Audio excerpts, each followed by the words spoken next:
yaitu dampak kekeringan serta berbagai upaya pemerintah dalam mengatasinya. Tetapi ada beberapa karakter yang membedakan. Kalau di wilayah selatan itu kebetulannya adalah air, misalnya untuk air minum dan sanitasi. Kita sudah banyak sekali membentuk relawan-relawan tangguh bencana di lapangan. Ajak ya, ayo kita bareng-bareng membantu saling bahu-membahu.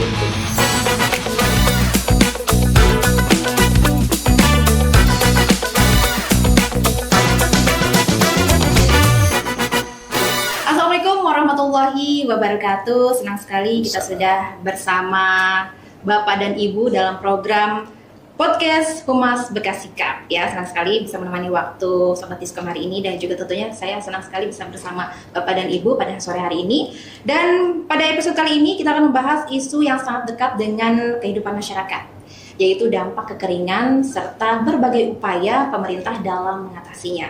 Kekeringan bukan hanya tentang berkurangnya curah hujan atau sulitnya mendapatkan air bersih. Dampaknya juga dirasakan di berbagai sektor, mulai dari pertanian, kesehatan, lingkungan, hingga perekonomian masyarakat. Di tengah tantangan tersebut, pemerintah bersama berbagai pihak terus melakukan langkah-langkah untuk minimalkan dampak kekeringan, seperti penyediaan air bersih, kemudian pembangunan infrastruktur sumber daya air, hingga program mitigasi dan juga edukasi kepada masyarakat. Lalu, seberapa besar dampak kekeringan terhadap kehidupan kita?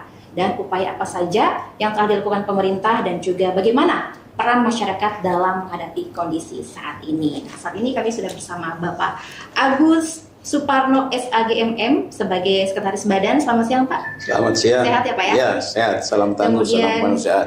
Oke, terima kasih.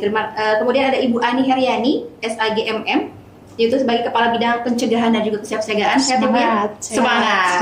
Oke. Kemudian di sampingnya ada Bapak Dodi Supriyadi SEMSI sebagai Kepala Bidang Kedaruratan dan juga Logistik. Siang, Pak.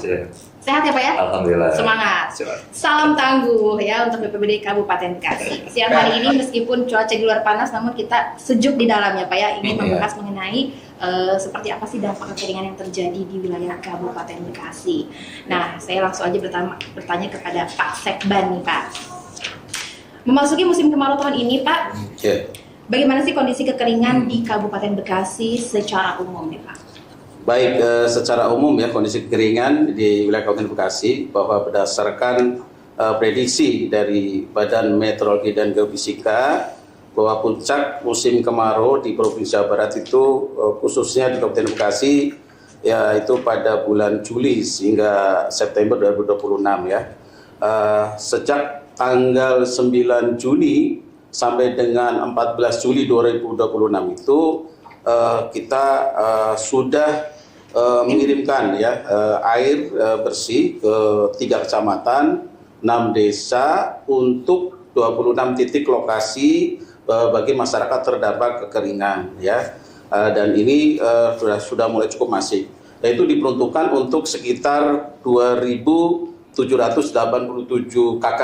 Nah, kurang lebih 7.634 jiwa terdampak. Alhamdulillah itu sudah dilaksanakan dan semakin masif permintaannya, bahkan sekarang lagi direkap oleh tim kami, dan kecamatan-kecamatan terdampak diantaranya adalah di Kecamatan Cibarusah, khususnya Desa Ridokali, kemudian Kecamatan Serang Baru, itu Desa Nagasari, kemudian Kecamatan Bojongmangu, yaitu di Sukabunga, Medal Krisna, dan Sukamukti. Nah, ini yang 3 kecamatan ini menjadi prioritas yang terdampak lebih awal, makanya kita dorong untuk pengiriman bantuan air.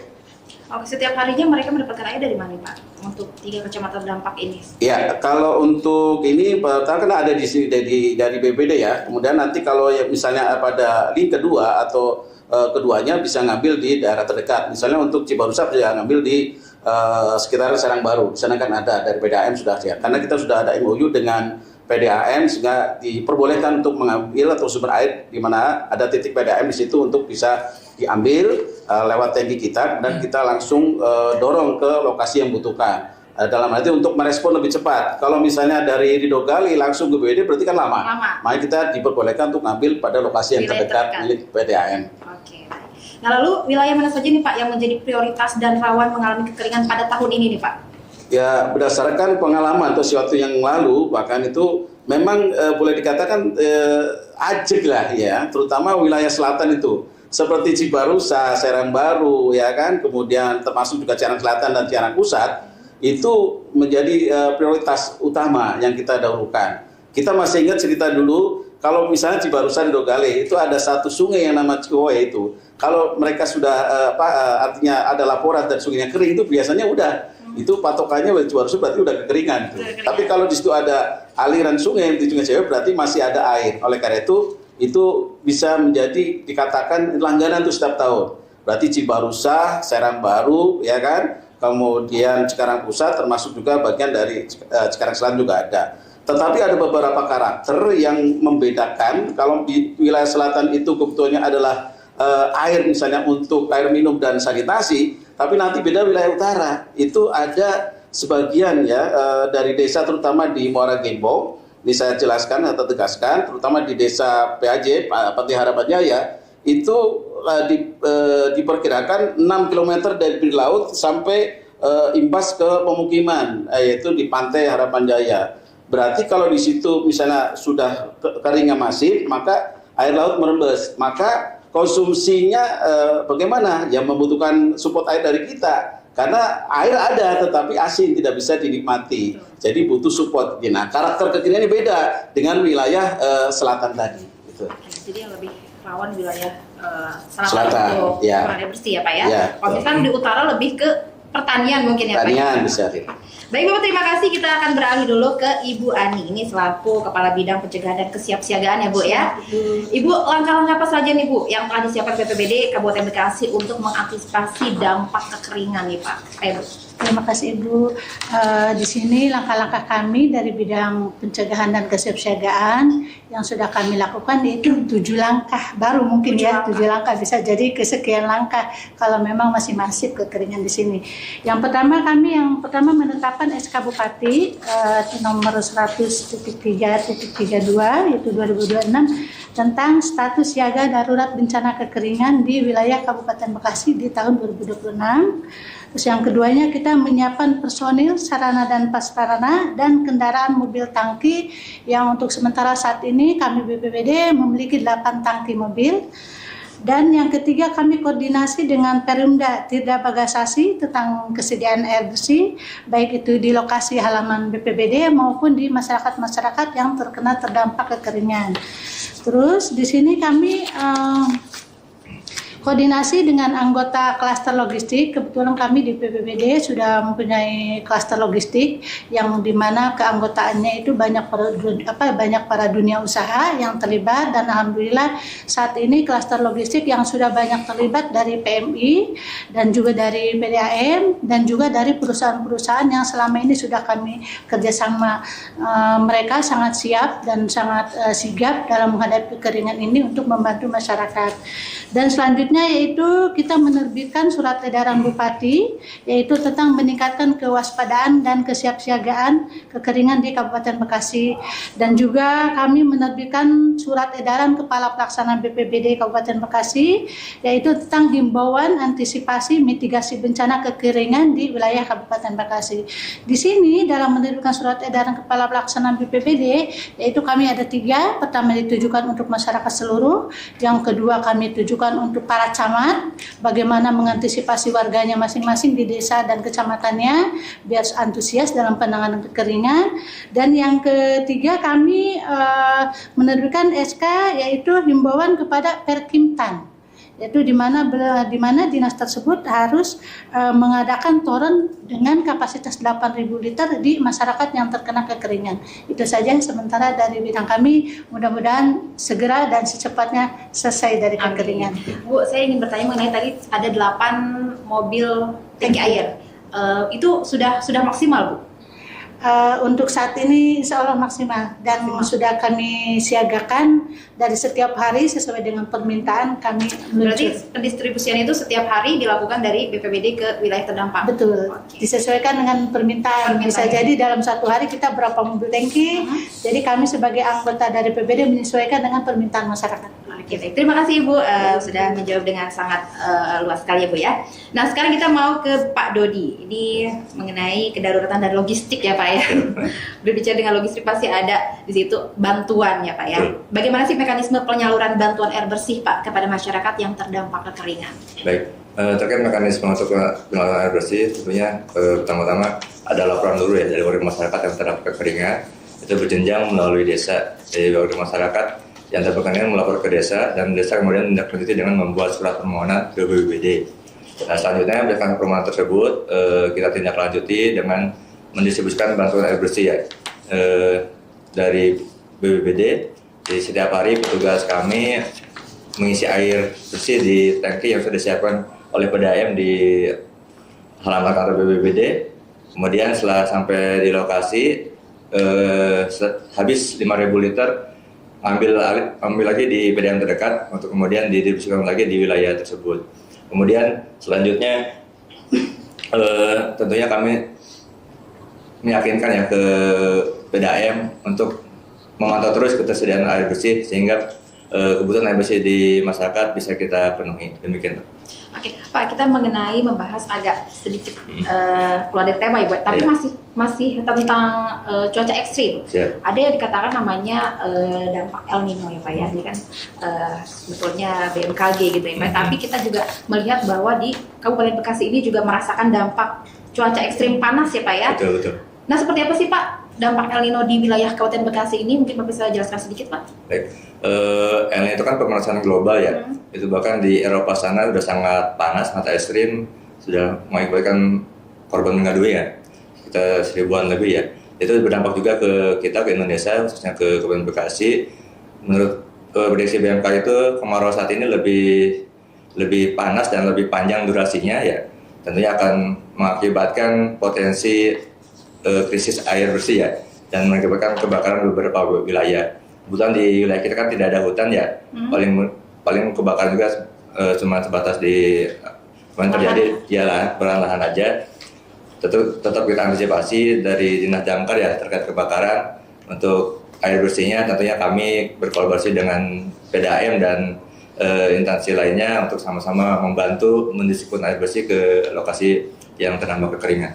Oke, mengenai kolaborasi yang tadi Bapak sebutkan antar instansi dalam penanganan kekeringan, bagaimana koordinasi BPBD dengan perangkat daerah, pemerintah, desa, hingga relawan, Pak? Mungkin BPBD di desa-desa juga banyak relawan ya, Pak ya? Seperti apa, Pak? Baik, sejak 9 Juni ya, sejak permohonan pertama permohonan air bersih dari warga masyarakat, kita langsung berkoordinasi dengan seluruh stakeholder yang ada di Kabupaten Bekasi, mulai dari tingkat desa, kecamatan, terus rekan-rekan relawan yang ada di lokasi terdampak bencana, termasuk dengan stakeholder teknis lainnya ya, seperti PDAM. Kita memastikan tentang ketersediaan air bersih yang baik yang ada di kantor BPBD ataupun di seluruh cabang PDAM di wilayah Kabupaten Bekasi. Kemudian kita juga koordinasi dengan pasar logistik ya. Kemudian kami sudah membantu pasar logistik yang di dalamnya melibatkan seluruh OPD, kemudian unsur masyarakat dan dunia usaha, ya unsur pentahelik. Kemudian alhamdulillah sampai dengan saat ini sudah ada yang respon ya dari rekan-rekan logistik ikut membantu mendistribusikan air bersih, seperti misalnya dari PMI, kemudian dari pengelola kawasan Delta Mas. Mereka sudah mendistribusikan air bersih, membantu kami melayani kebutuhan air bersih di masyarakat. Seperti itu. Oke, lalu peran masyarakat, Pak, pasti kan di sana kita ada masyarakat yang terdampak juga. Seperti apa, Pak, yang dilakukan masyarakat agar penggunaan air ini tetap bijak selama musim kemarau? Himbauan dan juga edukasinya seperti apa? Ya, baik, tadi seperti Bu Kabis sampaikan bahwa kita sudah menerbitkan surat edaran dan himbauan ya untuk sampaikan ke rekan-rekan camat dan warga masyarakat Kabupaten Bekasi. Khusus untuk masyarakat, tentunya kami mengimbau untuk bijak dan menggunakan air ya, menggunakan air dengan efisien, tidak menghambur-hamburkan air. Apabila ada kekurangan kebutuhan air di wilayah, bisa langsung melapor ke kami ya, baik melalui kontak call center kami BPBD ataupun melalui pemerintah desa dan kecamatan setempat. Oke, lalu pelaporan kondisi kekeringan. Jika masyarakat mengalami kesulitan air bersih nih, Pak, bagaimana cara melapor yang tadi sudah Bapak sebutkan? Mungkin ada kontak personnya atau mungkin ke desa terkait seperti apa? Mungkin masyarakat juga ingin mendengar langsung, ingin mengetahui langsung seperti apa? Ya, baik. Sekali lagi kami himbau kepada warga masyarakat yang terdampak kekeringan untuk secepatnya segera melaporkan kondisi tersebut melalui permintaan desa atau kecamatan setempat, yang kemudian desa atau kecamatan tersebut bisa bersurat ke kami ya permohonan bantuan air bersih. Dan tentunya dengan laporan tersebut akan segera kami tindak lanjuti untuk mendistribusikan bantuan air bersih ke lokasi terdampak. Kami juga terus berkoordinasi dengan rekan-rekan yang lain apabila misalnya kekuatan kami pada hari itu sudah menyebar mobil ya, ternyata ada wilayah lain yang perlu kita kirim, kita koordinasi dengan misalnya dengan PMI ataupun dengan yang lainnya untuk membantu mendistribusikan di wilayah tersebut. Oke, Pak, tadi kita sudah membahas mengenai tentang surat edaran dan juga dari Bapak sendiri tentang kekeringan. Nah, di sini ada nggak sih Pak masyarakat yang mengeluhkan langsung datang ke kantor atau via telepon baik dari wilayah utara maupun wilayah selatan yang langsung melaporkan ke BPBD? Ada beberapa langsung, kita kan kalau kami sudah tersosialisasikan ke wilayah, ke warga masyarakat. Ada beberapa yang langsung masuk laporan ke nomor Pusdalop ya, melaporkan bahwa kondisi di lokasi tersebut terdampak kekeringan. Tetap kita tindak lanjuti, kemudian kita koordinasi dengan pemerintah desa dan kecamatan untuk dibuatkan surat permohonan sambil berjalan. Akhirnya bantuan air tetap kita distribusikan, tapi secara administrasi kami koordinasi dengan pihak desa dan kecamatan untuk membuat surat permohonan bantuan air bersih. Oke, Pak, untuk status tanggap darurat apa sudah disiagakan, Pak? Untuk saat ini kita status masih siaga darurat ya. Nanti kalau berkembang ke depannya masif seperti tahun 2024, tidak untuk kemungkinan untuk kita tingkat status menjadi tanggap darurat. Oke, untuk puncaknya Pak, pada bulan apa nih Pak? Kita ngikutin prediksi BMKG itu puncaknya bulan ini ya, mulai Juli sampai dengan September. Berarti 3 bulan ke depan ya Pak ya? Iya, 3 bulan ke depan. Kita lihat eskalasinya seperti apa ya. Oke, berarti ini bekerja keras sekali ya untuk BPBD, untuk masyarakat juga. Siap. Lalu tanggapan dari masyarakat seperti apa dengan penanganan cepat dari BPBD sendiri? Ya, alhamdulillah udah banyak respon positif dari masyarakat buat pemerintah Kabupaten Bekasi ya dalam respon cepat untuk bantuan distribusi air bersih. Mereka merespon positif dan mengucapkan terima kasih atas perhatian dari pemerintah Bekasi terhadap warga masyarakat yang terdampak kekeringan. Oke, pos dulu dong, jangan terlalu tegang Pak. Terima kasih atas kerja keras dari BPBD sendiri untuk bencana kekeringan tahunan ya Pak ya, sampai kita punya langganan kecamatan yang berdampak kekeringan di wilayah selatan. Betul. Kita kembali ke Pak Agus. Pak, Siap. pesan apa nih kepada masyarakat Kabupaten Bekasi agar lebih siap menghadapi musim kemarau dan juga potensi kekeringan tahun ini? Apalagi kan kekeringan ini bisa banget ada kebakaran lahan dan lain sebagainya. Bisa apa Pak? Iya, ya dalam menghadapi musim kemarau di tahun 2020 ini tentunya kita mengimbau pada seluruh masyarakat Kabupaten Bekasi. Yang pertama kita harus bijak menggunakan air ya yang tersedia.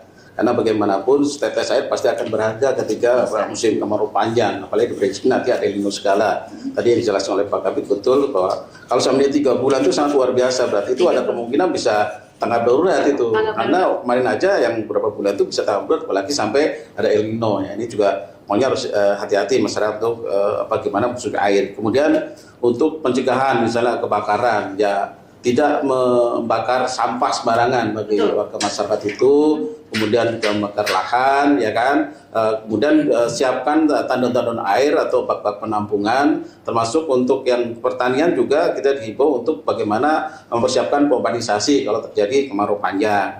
Kemudian untuk ketahanan pangan misalnya, itu yang ketiga, misalnya kita koordinasi dengan pertanian, bagaimana para petani itu menanam padinya ya menggunakan bibit yang tahan pada lahan kekeringan ya, sehingga yang nggak sampai mati. Kemudian bagaimana kita memprediksi apakah ada kemungkinan ada gagal panen dan sebagainya, karena kalau misalnya kekeringan panjang pasti akan gagal panen. Ini juga mestinya menjadi kajian atau analisis dari Dinas Pertanian yang mungkin bisa disinergikan nanti dengan BPBD. Ya, kemudian yang selanjutnya adalah untuk bagaimana pengelolaan lingkungan ya. Kita harus selalu menciptakan lingkungan yang bersih ya, aman, kemudian tersedia air. Kalau tidak, nanti tidak terjadi kemarau panjang pasti akan sulit. Tapi insya Allah apa tadi yang disampaikan oleh Pak Kabid Dodi dan Ibu Kabid dari Pusat Kesiapsiagaan, kita sudah siap.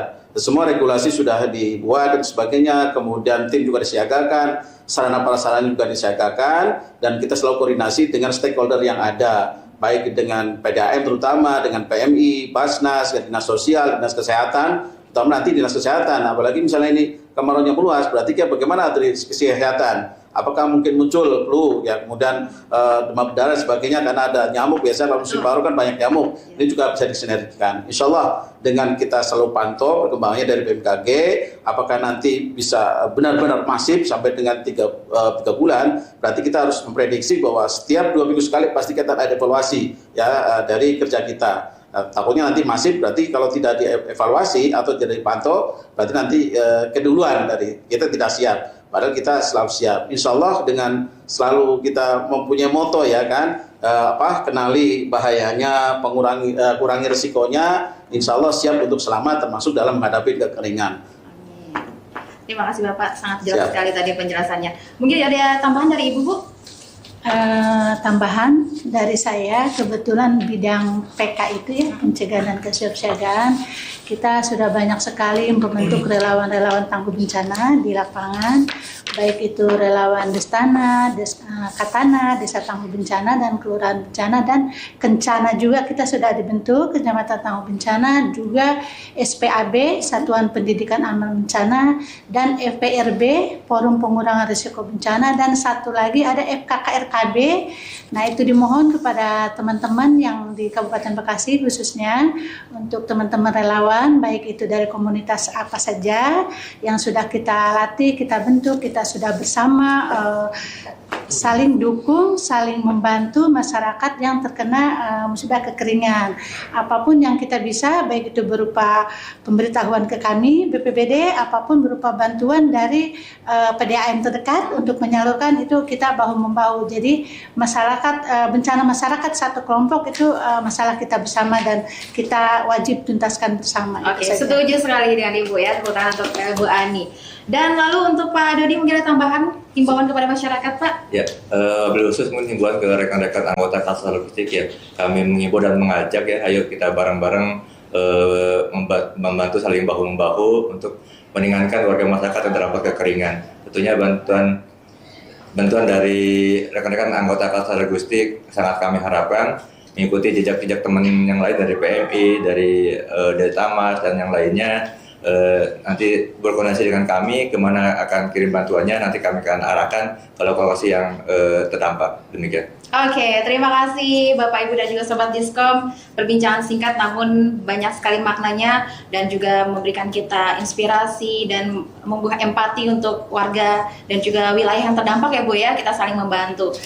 Oke Bapak, terima kasih Ibu atas waktunya sudah hadir bersama kami di program podcast Humas Bekasi Cup dengan tema kita hari ini, upaya pemerintah Kabupaten Bekasi dalam menangani bencana kekeringan di wilayah Kabupaten Bekasi. Apalagi ini ada 3 wilayah yang terdampak yang sangat krusial ya Pak ya, yang menjadi langganan Kabupaten Bekasi, Cibarusa, Serang Baru dan juga Bojongmangu. Tentunya Cikarang Selatan juga Cikarang Pusat juga ikut ya Pak ya.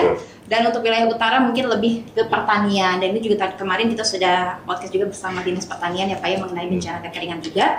Dan terima kasih untuk kebersamaannya, mudah-mudahan ini bisa menjadi inspirasi kita, bisa menambah wawasan kita, memberikan empati kita terhadap saudara-saudara kita yang terdampak, saling membantu, saling bersinergi agar BPBD ini tidak berat gitu ya Pak ya. Kita saling bersinergi masyarakat dengan pemerintah Kabupaten Bekasi.